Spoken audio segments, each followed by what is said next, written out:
दिल्ली में विधानसभा चुनाव की चर्चा के बीच यूपी के अयोध्या जिले की मिल्कीपुर विधानसभा सीट पर होने वाले उपचुनाव महत्वपूर्ण बन गया है।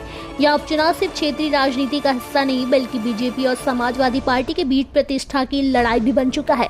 2024 के लोकसभा चुनाव में अयोध्या लोकसभा सीट पर इंडिया अलायंस ने सपा प्रत्याशी अवधेश प्रसाद ने 56,000 से अधिक वोटों से जीत दर्ज करते हुए भाजपा के लल्लू सिंह को हैट्रिक लगाने से रोक दिया था। फैजाबाद लोकसभा क्षेत्र में राम मंदिर का उद्घाटन और हिंदुत्व का माहौल बनाने के बावजूद बीजेपी को लोकसभा चुनाव में हार का सामना करना पड़ा था। अब मिल्कीपुर की सीट पर उपचुनाव हो रहा है, जहां बीजेपी और सपा के बीच कांटे की टक्कर देखने को मिल सकती है। बीजेपी ने चंद्रभानु पासवान को उम्मीदवार बनाया, जो पेशे से वकील हैं और पारसी समाज से आते हैं।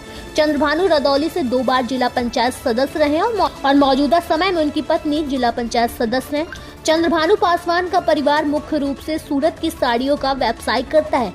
वहीं सपा ने अयोध्या से सांसद अवधेश प्रसाद के बेटे अजीत प्रसाद को मैदान में उतारा है।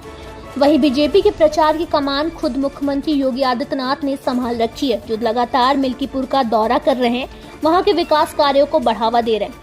मुख्यमंत्री ने न सिर्फ खुद इस उपचुनाव की कमान ली है, बल्कि 7 मंत्रियों की टीम को भी तैनात किया है। उनके मुताबिक अगर कुंदनकी जैसे मुस्लिम बहुल सीट को जीता जा सकता है तो मिल्कीपुर में भी जीता जा सकता है। वहीं सपा से अखिलेश यादव, रामगोपाल यादव, आजम खान, मैनपुरी सांसद डिम्पल यादव, शिवपाल यादव, अवधेश प्रसाद, नेता प्रतिपक्ष माता प्रसाद पांडे समेत 40 स्टार प्रचारकों के साथ प्रचार में जुटी हुई है। मिल्कीपुर उपचुनाव में भीम आर्मी वाले चंद्रशेखर की एंट्री ने लड़ाई को और दिलचस्प जरूर बना दिया है। अगर बहुजन समाजवादी पार्टी भी मैदान में होती तो ये लड़ाई और खास बन सकती थी, लेकिन हाल ही के उपचुनाव में खराब प्रदर्शन के बावजूद बहुजन समाजवादी पार्टी मैदान छोड़कर जा चुकी है। लेकिन चंद्रशेखर आजाद ने सूरत प्रसाद को मैदान में उतारकर इस लड़ाई को और दिलचस्प बना दिया। ये पेज इसलिए भी फंस रहा है क्योंकि सूरत प्रसाद समाजवादी पार्टी से ही बगावत करके आजाद समाजवादी पार्टी में पहुंचे हैं। मिल्कीपुर विधानसभा उपचुनाव के लिए 14 प्रत्याशियों ने 22 सीटों में नामांकन पत्र दाखिल किया था, जिसके बाद उपचुनाव आयोग ने अपने जांच में 10 नामांकन पत्र को अवैध करार दिया। 14 में से 4 नामांकन पत्र में कमी होने के कारण उन्हें खारिज कर दिया गया।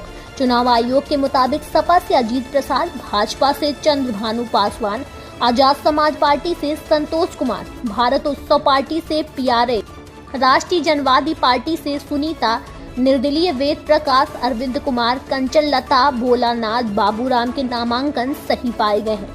अब 20 जनवरी को नामांकन वापसी के बाद इन प्रत्याशियों को चुनाव चिन्ह दिया जाएगा और यहां पर वोटिंग 5 फरवरी को होगी और परिणाम 8 फरवरी को आएगा।